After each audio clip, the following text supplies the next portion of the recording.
tudo no Brasil piora desde que esses camaradas subiram. E, ao mesmo tempo, a esfera de apoio deles aumenta formidavelmente, né?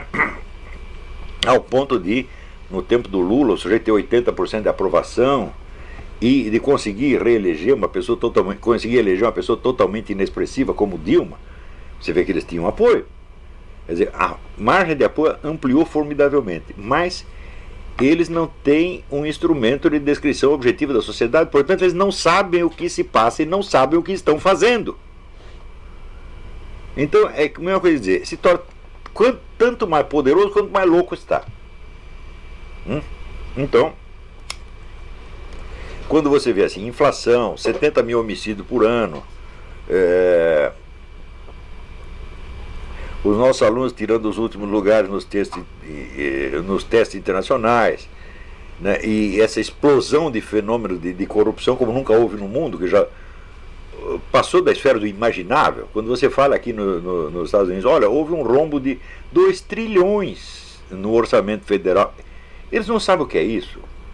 Aqui se dá um rombo de 200 mil dólares, já fica todo mundo escandalizado. Não é isso? E de quem é que está denunciando isso? É um Zé Mané, um jornalista da oposição? Não, é o presidente do Tribunal de Contas.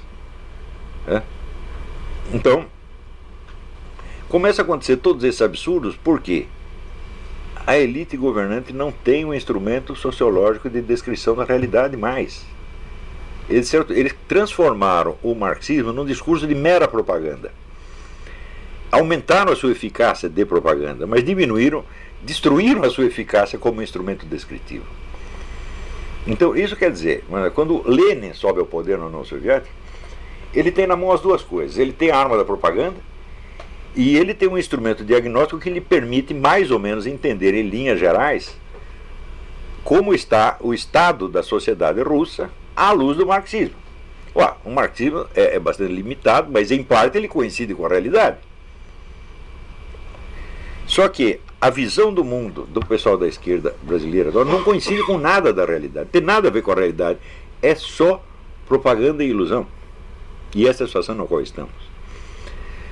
Só que esse fenômeno, de certo modo, não se limita ao Brasil. Você vê que aqui nos Estados Unidos também, essa ideia de você, que surge a partir da década, que se dissemina a partir da década de 60, de você canalizar em favor do movimento revolucionário todas as insatisfações pessoais e grupais, as mais estapafúrdias, isso funcionou e aumentou muito a faixa de adeptos. Quer dizer, antigamente, para você aderir ao marxismo, você precisava ser uma das 3 coisas. Ou você era um proletário, portanto você se identificava com a causa proletária, ou você era alguém de uma outra classe que traía a sua classe e passava para o lado proletário, ou você era um intelectual que também, não sendo proletário, aderiu ao discurso proletário. Só havia essas 3 possibilidades. Mas de repente não.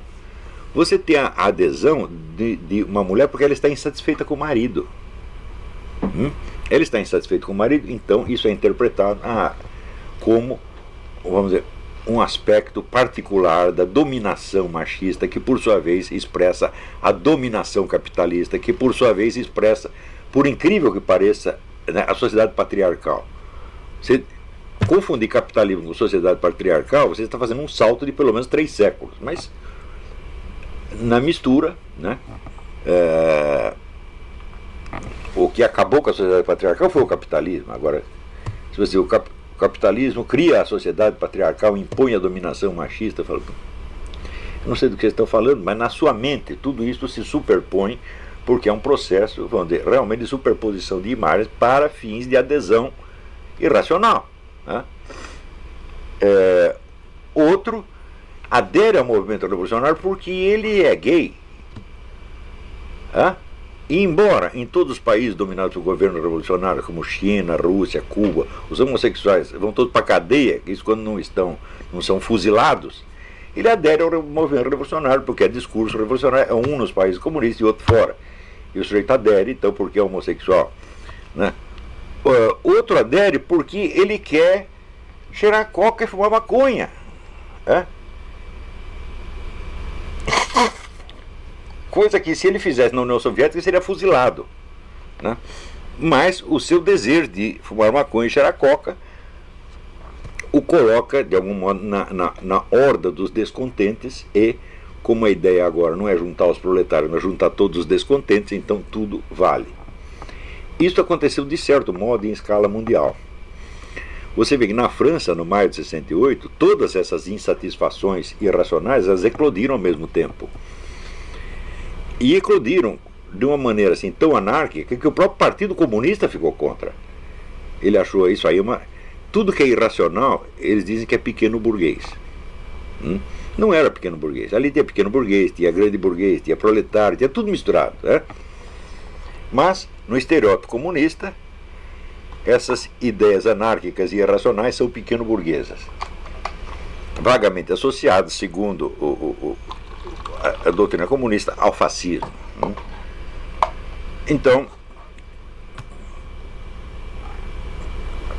quando isto eclode, então vem junto, por exemplo, toda esta revolta feminista e gaysista, que acaba por minar o movimento de maio de 68 e desmoralizá-lo completamente perante o resto da população.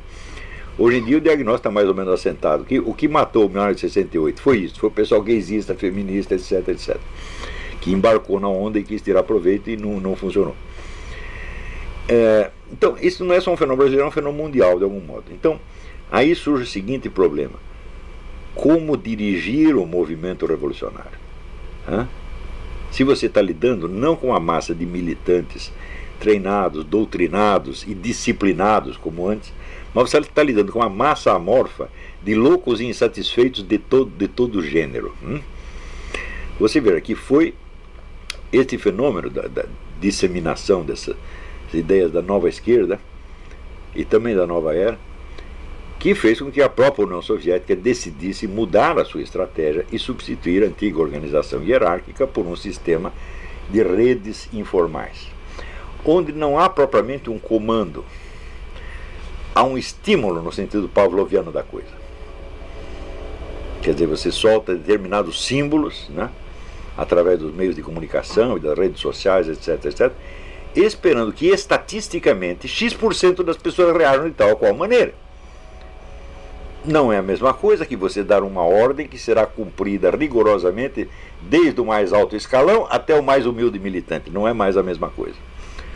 Ou seja, você tem mais repercussão e menos controle.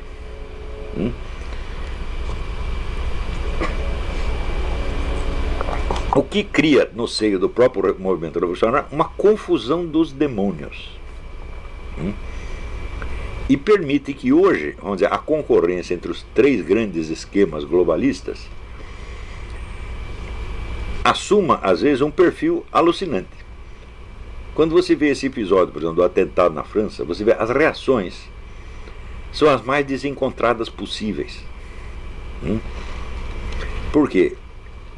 Se você fala contra o atentado, você está desagradando, evidentemente, uma boa faixa dos muçulmanos.